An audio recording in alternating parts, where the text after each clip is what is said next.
जी कहते हैं ना, रिपु को दुष्ट संग जन देहि विधाता, बर्बल वास नरक करता था। विभीषण ने कहा है दुष्ट संग जन देहि विधाता, विधाता जो है हमको दुष्टों का संग ना दे, इसकी जगह हमको नरकों में डाल दे वो चलेगा। दुष्टों का संग बड़ा खतरनाक है। होता क्या है, दुष्ट जो है मलिन संस्कार हम में प्रविष्ट करा देता है। नरक क्या करता है, नरक बड़े बड़े अपराधों को, बड़े बड़े पाप को भोगने के लिए एक व्यवस्था है। प्रकृति ने देखा, परमात्मा ने देखा कि व्यक्ति ने बहुत अपराध किए हैं, अगर ये जन्म ले लेकर उनका भोग भोगेगा। अब जैसे एक ऐसा भयंकर अपराध है, हमने किसी जीव को जीवित जलाया है, तो जीवित जलने के समय जो ताड़ना होती है, कभी कभी हम बहुत से जीवों को जला देते हैं, मधु निकालते हैं, उसमें आग लगा देते हैं, कितने अंडे बच्चे जलते हैं।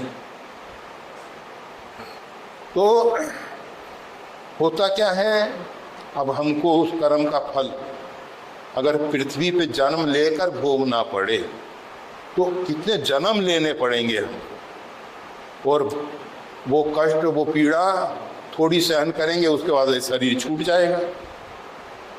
इसलिए नरक की व्यवस्था दी गई कि जिससे हम भोग तो भोगें परंतु ये शरीर ना छूटे। नरक में ये व्यवस्था है कि भयंकर से भयंकर पीड़ा होती है, परंतु जो यातना शरीर है, यम यातना शरीर, वो मरता नहीं है, वो भोग भोगता है, भोग भोगता है।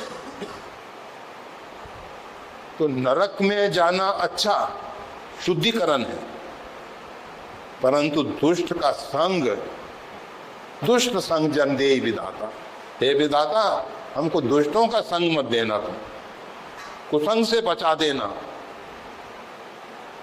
कुछ नहीं, एक दूसरे की निंदा करेंगे, हम प्रेम से उसको सुनेंगे। दुष्टों करेगा क्या,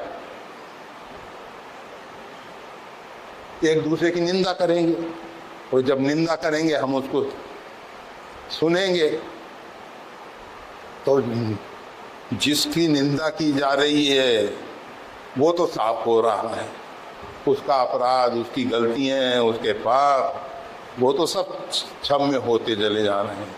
और ये सुनने वाले पे और करने वाले पे, दोनों पे आ जा रहे हैं। दोनों का 50-50% भागीदारी है, दोनों की 50% भागीदारी। ऐसी स्थिति में तो हम ये कह रहे थे, भूलें होती हैं, अपराध होते हैं, परंतु उनको छोटा नहीं समझना, उनको करने वाले से बच के रहना। लोग कहते हैं कि हम शराब नहीं पीते, परंतु शराबी से हम तो पाप से बचना चाहते हैं, पापी से नहीं। अरे भाई, वो पापी का संग जो है हमको बिगाड़ देगा, इसलिए ना तो उनका संग अच्छा है, वो ग्रहण करना तो खैर अच्छा है ही नहीं, परंतु उनका संग भी अच्छा नहीं, संग भी अच्छा नहीं, बचाए परमात्मा से।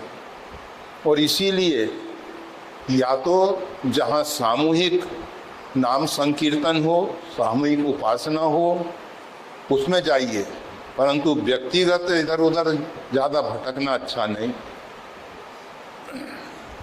व्यक्तिगत हम वहीं समय व्यतीत करें जहाँ हमारा मन बिगड़े नहीं, और जहाँ हमारा मन बिगड़ता है तो ऐसा तो तजिए ताई कोटि बेरी सम जत्पी परम स्नेही, उसको तो करोड़ों बेरी के समान तज दो। जत्ती परम स्नेही, वो हमारा परम हितैषी क्यों ना हो, स्नेही क्यों ना हो, कितना ही निकट का संबंधी क्यों ना हो, उसका त्याग कर दो। हमें नहीं चाहिए भाई, क्योंकि उसके स्पर्श किए हुए स्पंदन हमको बर्बाद कर देते हैं। स्पर्श की हुई पवन हमको बर्बाद कर देगी। इतना संग का दोष होता है।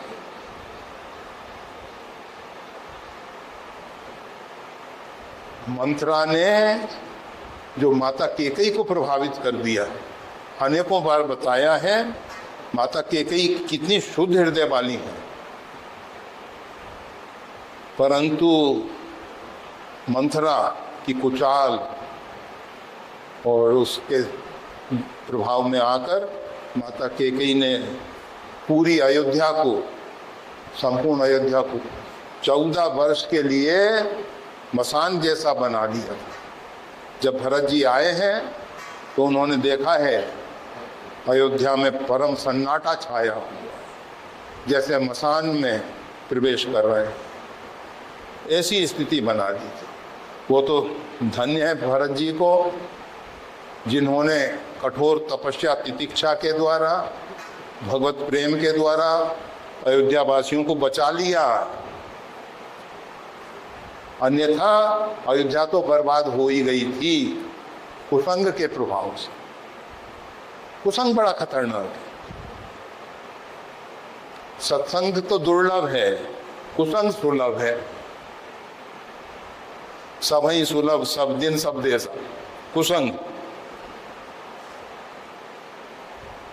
सभी क्षेत्र में, सभी देश में, सभी व्यक्तियों के लिए कुसंग और है सबसे घातक, सबसे खतरनाक। तो कुसंग से बचें। के लिए धन्यवाद।